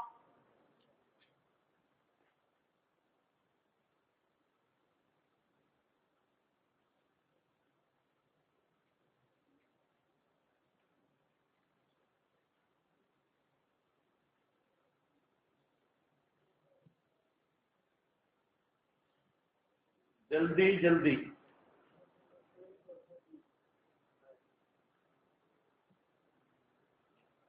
آیت نمبر بتاؤ بھائی۔ 64۔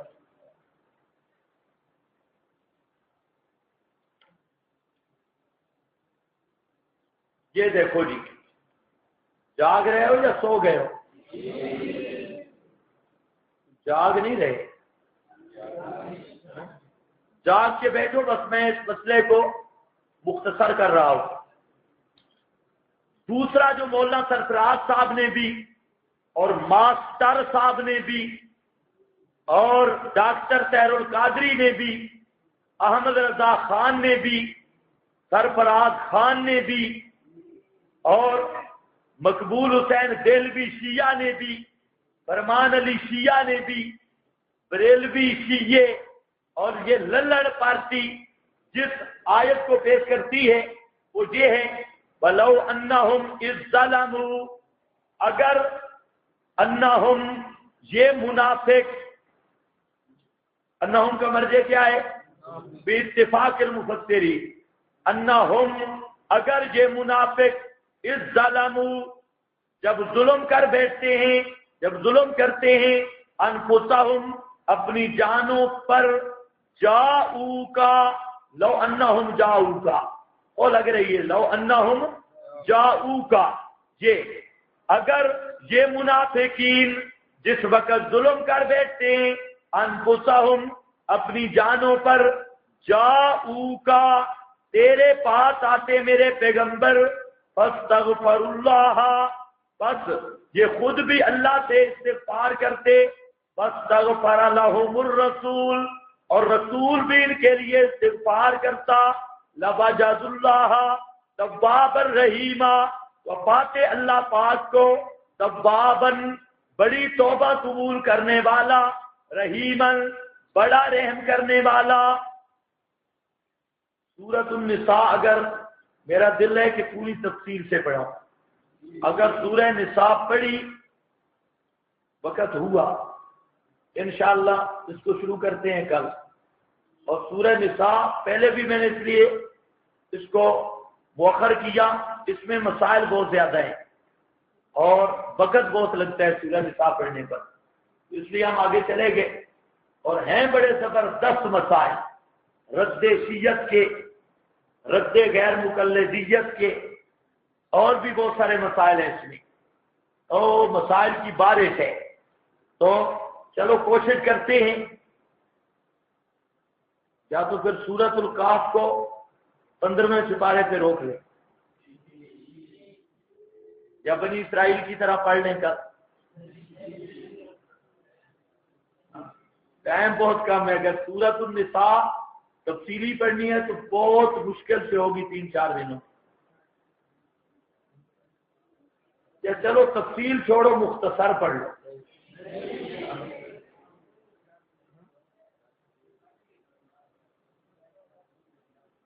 ہے بہت مزیدار صورت اور اس میں تفصیل بہت زیادہ ہے، لیکن میرا دل کرتا ہے کہ مسائل بھی ہو جائیں نا، کچھ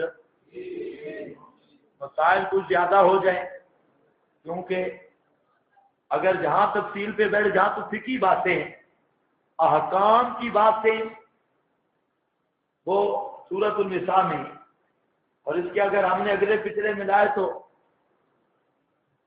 بات لمبی ہے. چلو بہرحال دیکھتے ہیں. آپ کا مشورہ تو چونکہ جیسے برادری کا مشورہ، کسی نے کہا تھا نا نکاح ہو رہا تھا تو مولوی صاحب نے کہا کہ تو کہہ میں نے قبول کی، وہ آگے سے کہتا ہے جیسے برادری کا مشورہ. تو جہاں تو یہ معاملہ ہے جیسے برادری کا مشورہ.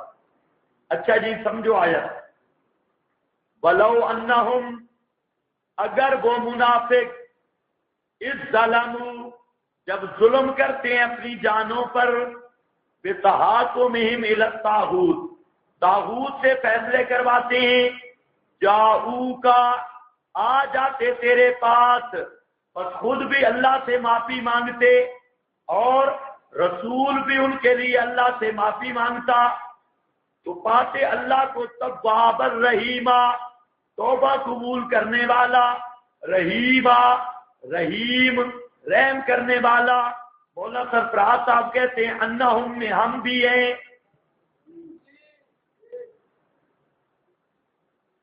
کوئی نہیں آپ کو سمجھے، مولا کہتے ہیں انہم میں ہم بھی ہیں. انہم کا مرجع کون ہے؟ کٹر منافق. اور تمام مفسرین متفق ہیں بلو انہم، اگر وہ منافق، ماشاءاللہ دلیل تو دیکھو نا، ادھر یہودی ادھر منافق. اشاعت التوحید کے مقابل آئے گا یا یہودی بن کے یا منافق بن کے. یہ نہیں ہو سکتا کہ مسلمان بن کے ہمارے مقابلے میں آئے. خود کہے گا وہاں کانو ہم یہودی یا انہم ہم بھی منافق ہیں. تو یہ آیت کیا ہے؟ انہم کا مرجع کیا ہے جی دوستوں بزرگوں؟ منافقین. ہم پوچھتے ہیں کہ حضرت صاحب تم بھی نہیں میں ہو، پھر تو کھاتے ختم ہو گیا. ولو انہم ایک.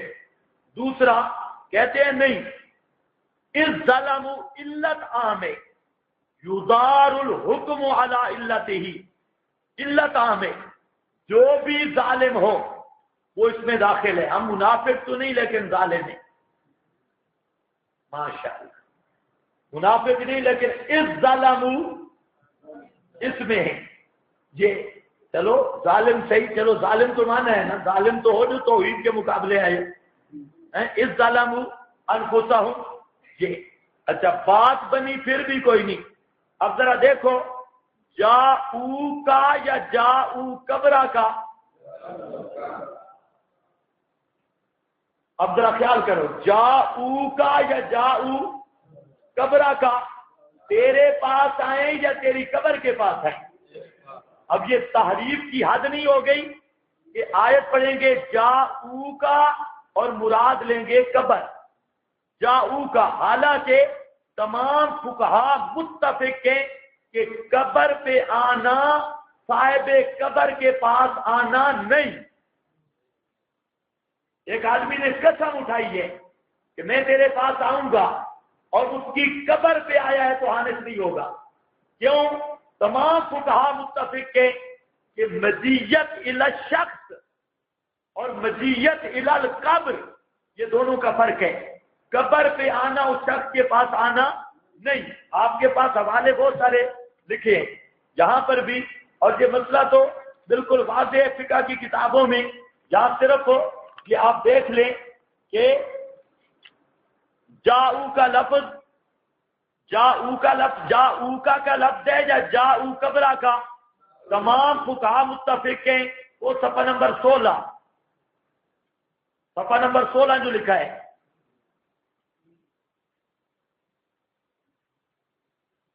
اذا حلف،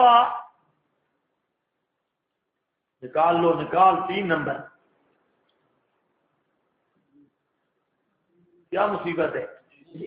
صفحہ نمبر 16 ماخذ نمبر بلکہ جواب نمبر 3، جاؤ کا لفظ ہے یا جاؤ قبرہ کا، تمام فقہا متفق ہیں اذا حلف لا يدخل علی فلان، جب ایک آدمی نے قسم اٹھائی فلانے کے پاس نہیں آؤں گا، تقید بالحیات، یہ قسم مقید بالحیات ہوگی، فلو دخل علیہ میتا، اگر داخل ہوا اوپر اس کے اس حال میں کہ وہ میت تھا، لا یحنس، حانث نہیں ہوگا، لأن المراد من الدخول علیہ زیارتہ وخدمتہ حتی لا یقال، سمجھ رہے ہو کہ نہیں؟ مراد دخول سے اس کی زیارت کرنا، اس کی خدمت کرنا، حتی لا یقال دخل علی حائط، یہ نہیں کہتے کہا جاتا کہ وہ داخل ہوا دیوار پر یا داخل ہوا دابہ پر۔ وزیارت المیت لیست حقیقتا بل انما المزور قبرہ، میت کی حقیقتا زیارت نہیں ہوتی بلکہ کیا کس چیز کی زیارت ہوتی ہے؟ اس کی۔ ولہذا قال لکنت، اسی لیے نبی پاک علیہ السلام نے فرمایا کنت نہیتکم عن زیارت الموتى، نہیں عن زیارت القبور، الا فزوروها لم یکن عن زیارت الموتى۔ تو سمجھ آئیے بات؟ یہ ساری چیزیں تمام فقہا کی کتابوں میں آپ کو مل سکتی ہے، تمام کتب فتاوی میں۔ تو جہاں لفظ کیا ہے؟ جاؤ کا یا جاؤ قبرہ کا؟ جاؤ کا کہتے ہیں جی، آیا تو ہے جاؤ کا، لیکن یہ حکم آپ کی زندگی کے بعد بھی باقی ہے، یہ حکم آپ کی زندگی کے بعد بھی باقی ہے کہ زندگی کے بعد بھی آپ کے پاس آ جائیں۔ ہم کہتے ہیں بہتر ہے تعریف نہ کرو، اگر جو احکام آپ کی زندگی کے بعد بھی یہ باقی ہے تو پھر تمہارے کافر ہونے میں کوئی شک نہیں، تمہارے کافر ہونے میں کوئی شک، اور کافر کا فتویٰ ہم نہیں لگائیں گے، اللہ تعالیٰ لگائیں گے۔ کون لگائے گا فتویٰ؟ دیکھو اگلی آیت، فلا وربک لا یؤمنون حتی یحکموک، فلا وربک لا یؤمنون حتی، وہ بول پڑھو، حتی یحکموک، جاؤک حتی یحکموک، اگر جاؤک والی آیت زندگی کے بعد بھی ہے تو پھر یحکموک والی آیت زندگی کے بعد بھی ہے، اور فرمایا کہ جب تک میرے پیغمبر تجھ سے فیصلہ نہ کروائیں بالکل چٹے کافر ہیں۔ فلا وربک لا یؤمنون، تیرے رب کی قسم، لا یؤمنون، رتی جتنا ایمان بھی ان میں نہیں، حتی یحکموک، جب تک تجھ سے فیصلہ نہ کروائیں۔ ہم کہتے ہیں اگر بات یہی ہے کہ جاؤک والی آیت وہ زندگی کے بعد بھی ہے اور اس کا حکم اب بھی باقی ہے، تو پھر یحکموک والی آیت جس کا حکم بھی باقی ہے، پھر دارالفتاح کھولنے والا اول نمبر کا کافر، کیونکہ پیغمبر سے فیصلہ کروانا ہے، کسی مفتی کا فیصلہ چل سکتا نہیں ہے۔ نبی کی موجودگی میں حضرت عمر کا فیصلہ نہیں چلتا، یہ جائے کہ تیرے منہ توڑ کا فیصلہ چلے۔ تو حتیٰ جو حق کے منہ کا بتا رہا ہے کہ جو نبی سے براہ راست فیصلہ نہیں کرواتا، کسی شیخ الحدیث سے، کسی مفتی سے، المحنت شریف سے، کسی کے دستخط سے یا کسی اور جگہ پہ فیصلہ لے جاتا ہے، اس کو قرآن کہتا ہے کہ یہ پکا کافر ہے۔ اب عجیب کیا فرق کیا ہے؟ جاؤ کا بعد میں نہیں بعد میں لگ رہا ہے، جو حق کے منہ کا بعد میں کیوں نہیں لگ رہا؟ یہ بات میری سمجھ رہے ہو کہ نہیں سمجھ رہے؟ اور جو حق کے منہ کا بعد میں لگے تو ایک بھی مسلمان بچتا۔ یہ طرز استدلال بھی سمجھ گئے؟ کیونکہ نبی سے فیصلہ کروانا ہے، اور جو نبی سے فیصلہ نہ کروائے براہ راست تو اس پر حکم کیا ہے؟ فلا با ربک لا یؤمنون۔ اللہ قسم اٹھا کے کہتے ہیں یہ پکے کافر ہیں۔ اب تمہاری مرضی، قرآنی کافر بننا ہے تو پہلے کو بھی عام رکھ اور دوسرے کو بھی عام رکھ، اور سب مفتیوں کو ایک کنویں میں بند کر کے اوپر سے بند کر دو، کیونکہ فیصلہ نبی سے کروانا ہے۔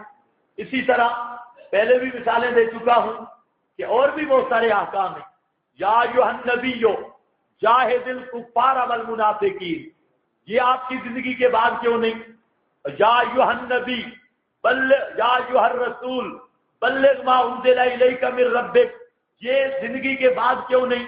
اسی طرح فقاتل فی سبیل اللہ، یہ زندگی کے بعد کیوں نہیں؟ اذا وہ دوسرا جو اپنا آیت بیعت، یہ جو عورتیں آتی ہیں مومنات یبایعنہ کا، آپ سے بیعت کرتی ہیں، وفات کے بعد یہ بیعت والا حکم باقی کیوں نہیں؟ اور اسی طرح فیصلے والا حکم باقی کیوں نہیں؟ اور اسی طرح جہاد والا حکم باقی کیوں نہیں؟ تبلیغ والا حکم باقی کیوں نہیں؟ اذا کنت فیہم فاقمت لہم الصلاۃ، یہ حکم باقی کیوں نہیں؟ اور اسی طرح اور بھی بہت سارے احکام نبی کریم علیہ السلام کو جو زندگی میں دیے گئے، موت کے بعد ان کا حکم نہیں، تو ہم پوچھتے ہیں اس کا حکم کیسے باقی ہے؟ اس کا باقی اور باقی آیات کا نہیں، وجہ فرق بیان ہے۔ کون سی وجہ فرق ہے؟ کچھ سمجھ آ گئی یا نہیں؟ اب اس پر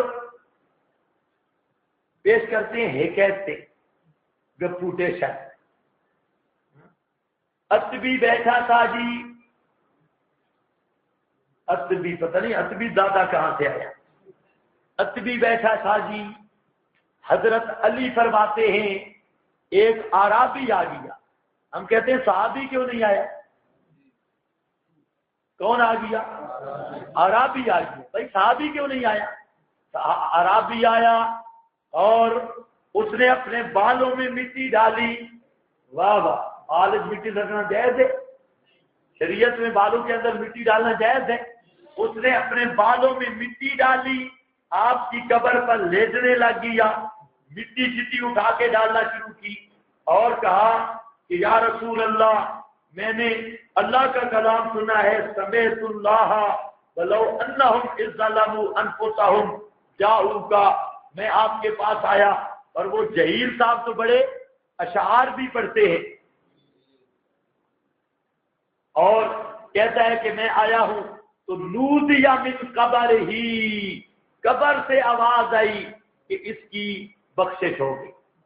ہم کہتے ہیں کہ پوری دنیا کے واہیاتی، اگلے پچھلے اہل بدعت مل کر اس روایت کی سند صحیح ثابت کریں۔ اس روایت کی سند صحیح، اور اگر سند صحیح کہیں ثابت ہو بھی جائے، مسئلہ پھر بھی ثابت نہیں ہوگا، کیونکہ یہ قول کس کا ہے؟ اعرابی کا۔ اعرابی کا فعل حجت بنتا ہے؟ کیا سن رہے ہو؟ اعرابی کا فعل حجت بنے گا۔ اب صحابہ کو چھوڑ کر اعرابیوں کی، یہ اعرابی کون تھا؟ اس کی عادت ہی بتا رہی ہے کہ جب سر میں مٹی ڈالنے لگا تو کوئی اناڑی تھا، اسے پتہ ہی کسی چیز کا نہیں تھا۔ تو اب جو سر میں مٹی ڈالنے والا ماتمی اعرابی، اس ماتمی پر اعتماد ہے اور صحابہ پر اعتماد نہیں. سمجھ آئیے بات. لیکن سب سے پہلی بات اس کی سند، اور وہ سند موجود کوئی نہیں. یہ آپ کے پاس وہ لکھا ہے حکایت عرابی صفحہ نمبر 17 پر. حضرت علی رضی اللہ تعالیٰ عنہ فرماتے ہیں کہ نبی کو دفن کرنے کے 3 دن بعد ایک عرابی پاس آیا اور اس نے اپنے آپ کو نبی علیہ السلام کی قبر پر ڈال دیا. قبر کی مٹی اپنے سر پر ڈالنے لگا اور کہنے لگا یا رسول اللہ ان اللہ انزل علیکا، اللہ نے نازل کیا تجھ پر بلو انہم اذ ظلموا، یہ نودی من القبر انہ قد غفر لک الصارم المنکی. یہ لیکن الصارم المنکی والے نے زبردست اس کی خبر لی ہے. فرمایا یہ بالکل من گھڑت واقعہ ہے. جواب اول، اس دیہاتی نے قبر کی مٹی اٹھا کر سر پر ڈالی. قبر کی مٹی اٹھا کر سر پر ڈالنا جائز نہیں. معلوم ہوا کہ یہ کوئی مسلمان نہیں تھا جو ایسا کام کر رہا تھا، لہذا کوئی ماتمی تھا، اس کی بات معتبر ہی نہیں. جواب ثانی، اس روایت کی سند میں بزرگ کھڑے ہیں حیثم بن عدی الطائی، جس کے بارے میں یحییٰ ابن معین فرماتے ہیں لیسا بے ثقۃ کانا یکذب، ان بزرگوں کی عادت تھی جھوٹ بولنا. کانا یکذب، یہ ثقہ نہیں ہے، جھوٹ بولا کرتا تھا. اجلی اور ابو داؤد کہتے ہیں کذاب، یہ بہت بڑا کذاب تھا. ابو حاتم رازی اور نسائی دولابی اور ازدی کہتے ہیں، یہ سارے محدثین متروک الحدیث، یہ متروک الحدیث ہے، سخت جرح ہے. امام بخاری فرماتے ہیں محدثین نے اسے چھوڑ دیا.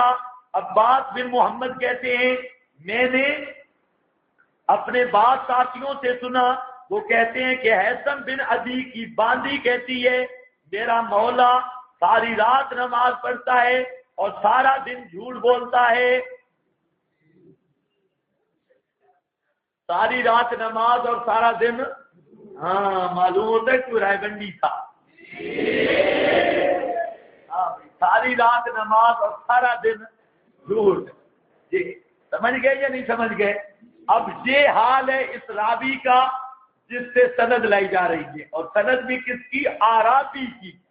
جانگلی آ گیا، عرابی آ گیا جی. واہ جانگلیا، کبھی یہودی کبھی منافق، اور اب آئی دلیل جانگلی سے. اور چاہیے تو جیسا ابو بکر صدیق سے پیش کرتے، فاروق اعظم سے پیش کرتے، حضرت عثمان علی سے پیش کرتے، نبی کے کسی صحابی سے پیش کرتے. صحابی کوئی نہیں ملا عرابی، اور وہ بھی نیرا جھوٹ تھا. اب یہ حالت ہے اس حکایت کی، لیکن اس حکایت کو معرف القرآن والے نے بھی لکھا ہے، معرف القرآن میں. اور پتہ نہیں کیا مصیبت ہے، بزرگ دیکھتے دیکھتے کوئی نہیں، اور بھی بعض تفسیروں والوں نے اس کو لکھ دیا. لیکن بات حضرت تھانوی کی یاد رکھنا. حضرت تھانوی کی فتاوی امداد الفتاوی 5ویں جلد میں حضرت تھانوی کہتے ہیں اکابر کی نقل حجت نہیں جب تک سند نہ دیکھی جائے. اکابر کی نقل حجت نہیں جب تک سند نہ دیکھی جائے. اس کی یہ سند ہے. دوسری ایک گپ ہے آپ کے پاس لکھی ہے، حکایت عرابی دوم. ابو منصور صباغ نے لکھا ہے کہ عطا بھی کہتا ہے ایک دن میں نبی کریم علیہ السلام کی قبر پر بیٹھا ہوا تھا، ایک دیہاتی آیا اور کہنے لگا سلام علیکہ یا رسول اللہ، اور یہ آیت پڑھی بلو انہم اذ ظلموا، اور کہنے لگا یا رسول اللہ میں آپ کے پاس اپنے گناہ بخشوانے آیا ہوں. اس کے بعد اس نے کچھ شعر پڑھے. یہ روایت عطبی کی ہے. اس عطبی کا نام محمد بن عبداللہ وفیات العجان جلد 4 صفحہ 263، اور العطبی یہ شاعر تھا، اور یہ کانا مشتہرم بالشراب، یہ مشہور شرابی ہے. مشتہرم بالشراب، یہ مشہور شرابی ہے. واہ مولانا سرفراز تھا. اب عرابی سے بھاگا تو شرابی آ گیا. دلیل دیکھو دلیل. عرابی سے بھاگا تو اب پکڑ لیا کس کو؟ بھائی شراب خوروں کو اپنے پاس رکھو.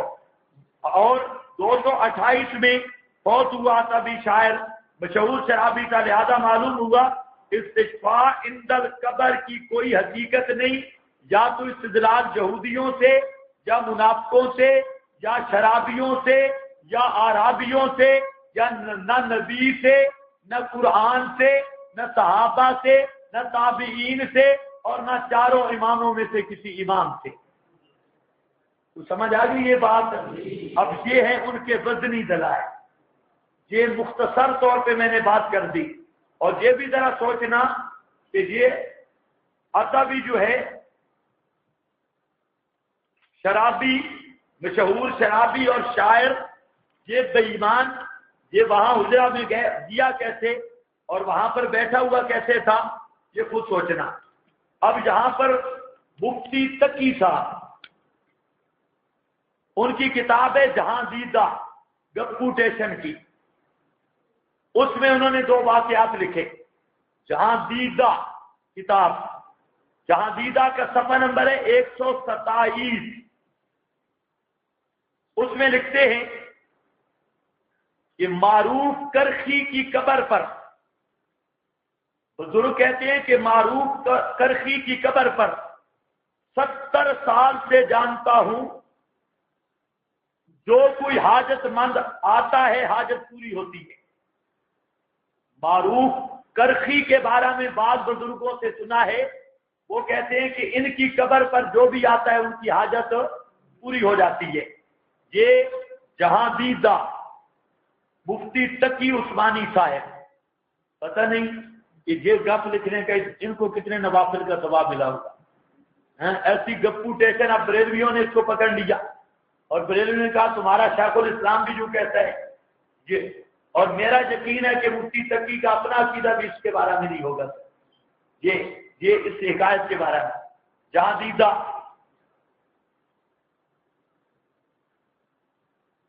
تو یاد رکھ لو یہ جو معروف کرخی کی قبر پر 70 سال والا واقعہ ہے، نرا جھوٹ اور ذریعہ شرک ہے.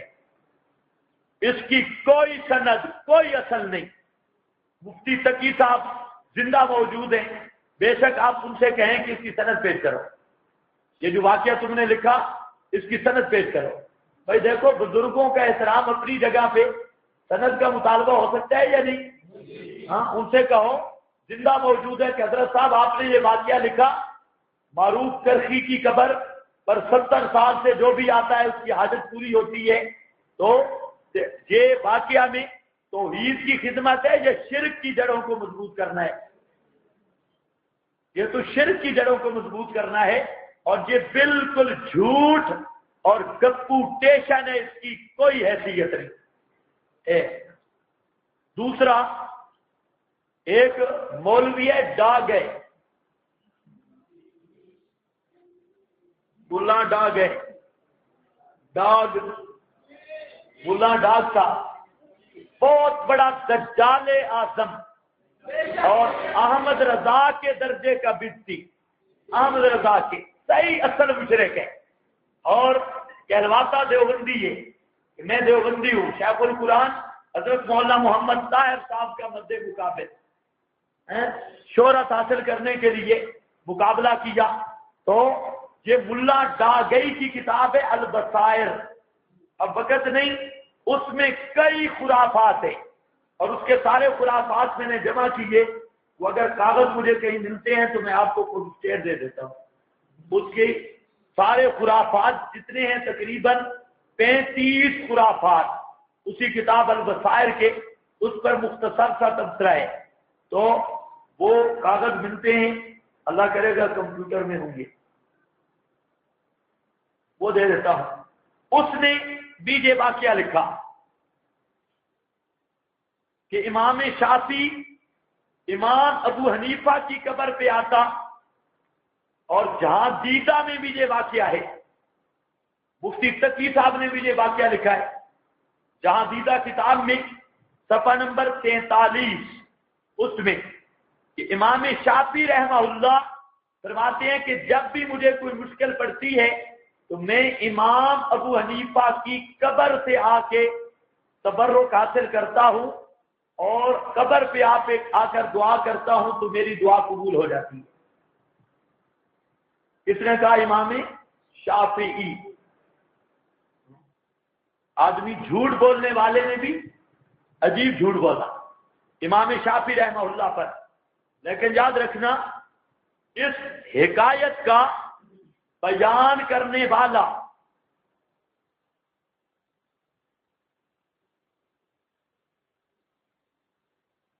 عمر بن اسحاق بن ابراہیم ہے۔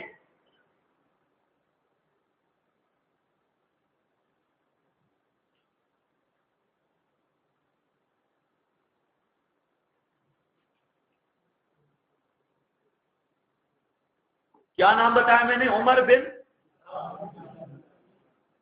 یہ بالکل جھوٹا آدمی، کذاب اور جھوٹا، اور اس پر بہترین تبصرہ کیا ہے امام ابن تیمیہ نے۔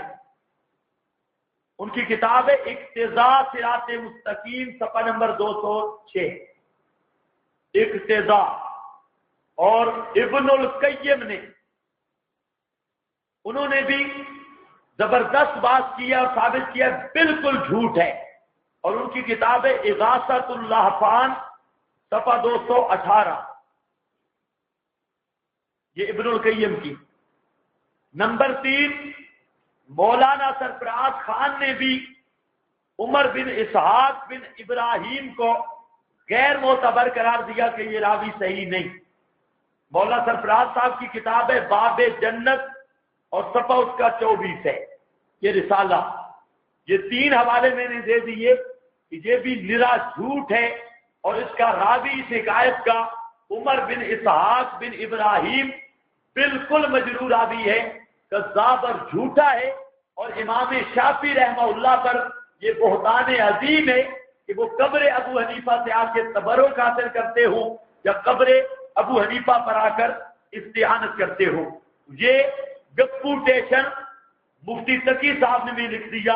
اللہ جانے مفتی صاحب کو اتنا بھی خیال نہیں آیا کہ شاید کراچی میں شرک نہیں ہوتا ہوگا۔ کیا خیال ہے آپ کا؟ کراچی والا شہر تو پاک ہے، تو جب بزرگ بھی اتنے شرکیہ ماحول میں مضامین شرکیہ کو تقویت دینے کے لیے ایسی گپوٹیشن چھیڑتے ہیں تو بڑی عجیب بات لگتی ہے۔ جی، اس کے بعد پیش کیا جاتا ہے توسل آدم، اس کا جواب میں دے چکا ہوں۔ او مستدرک حاکم والا، اس کے راوی کون تھا؟ عبد الرحمن بن زید بن اجمع علی ضعفہ، اور اسی مقام پہ امام ذہبی نے لکھا موضوع علی رسول اللہ، یہ اللہ کے رسول پہ نرا جھوٹ ہے، توسل آدم والی روایت۔ اس کے بعد ایک روایت ہے ابن ماجہ میں، وہاں پر آتے ہیں اللہم انی اسألک بحق السائلین، یا اللہ میں سوال کرتا ہوں بحق السائلین، مانگنے والوں کے حق سے، بحق السائلین، یہ ابن ماجہ ہے، لیکن اس روایت کا دار و مدار ہے عطیہ اوفی پر، اور عطیہ اوفی مدلس بھی ہے، اور یہ راوی درست بھی نہیں۔ اس کے لیے اگر تشریح دیکھنی ہے، وضاحت دیکھنی ہے، المجروحین کتاب ہے، صفحہ نمبر 127، جلد نمبر 7، اس پر پوری بات ہے۔ عطیہ، یہ عطیہ جو ہے یہ کلبی کا شاگرد ہے۔ عطیہ کون ہے؟ کس کا شاگرد ہے؟ کلبی کا، اور کلبی شیطان کے بارے میں آپ پڑھ چکے ہیں، یہ اپنی کنیت رکھتا تھا ابو سعید، اور عطیہ نیچے والا راوی شیعہ کی بات میں آپ نے پڑھا ہے، پتہ نہیں اس سال پڑھا ہے یا پچھلے سال، ہاں 12 پڑھایا ہے میں نے، کہ یہ عطیہ جو کلبی ابو سعید سے روایت کرتا ہے، لوگ سمجھتے ہیں یہ ابو سعید خدری ہے، حالانکہ یہ ابو سعید کلبی دجال کذاب، اور وہ تلویز کر کے اپنا نام ابو سعید رکھتا ہے۔ یہ عطیہ اوفی یہ بالکل اس لحاظ سے ڈنڈی مار راوی ہے، اور یہ اپنے استاد کلبی سے جو روایت بیان کرتا ہے تو وہ ابو سعید کر کے لوگ سمجھتے ہیں یہ ابو سعید خدری ہے، حالانکہ وہ ابو سعید کلبی مشہور کذاب دجال ہے، لہذا یہ روایت بھی قطعاً قابل استناد نہیں۔ مزید تفسیر اس کی قاعدہ جلیلہ میں بھی ہے اور بھی جلاء العینین میں بھی ہے اور کتابوں میں بھی اس کی پوری وضاحت آپ کو مل سکتی ہے۔ بس جی بعض روایات ہیں انشاءاللہ کل میں ان پر تبصرہ کر دوں گا، چند ایک روایات ہیں۔ اب جو آپ نے یہ مسئلہ پڑھا اس پر اگر کوئی سوال ہے وہ کر سکتے ہیں، اٹھنا نہیں ہے۔